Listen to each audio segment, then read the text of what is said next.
Happy Friday. So I'm wrapping up my exploration and sharing of some of the findings in this report from PwC, The Future of Work, which, as I've said, was focused on what boards and non-executive directors need to do.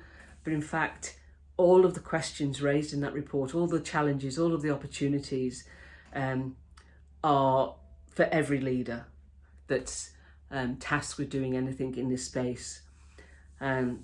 So I certainly recommend you grab yourself a copy. It's not an onerous read.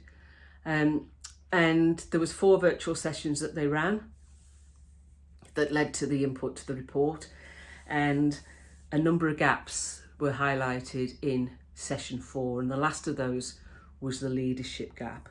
Something, again, I've been writing about for quite a while, because I do not believe that leaders are ready to lead the hybrid team. And there is a gap.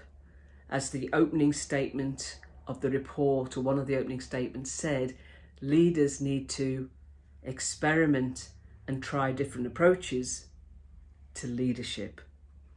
Leaders need to try different approaches to leadership, or find different approaches.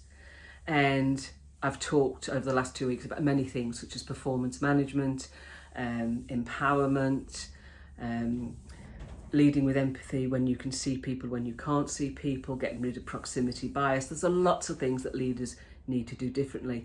And I believe most want to.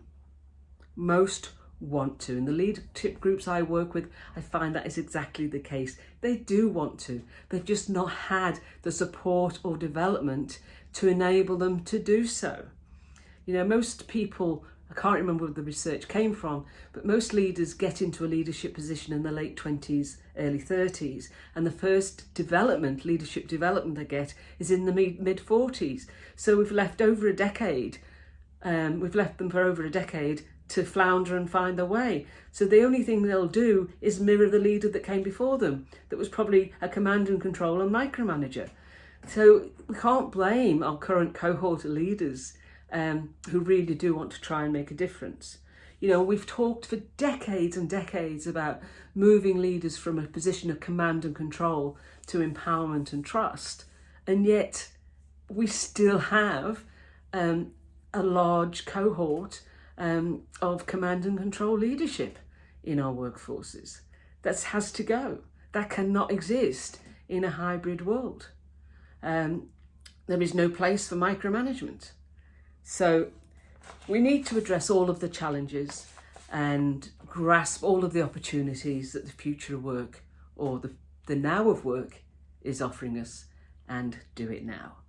Be safe. I'll talk to you next week. Bye.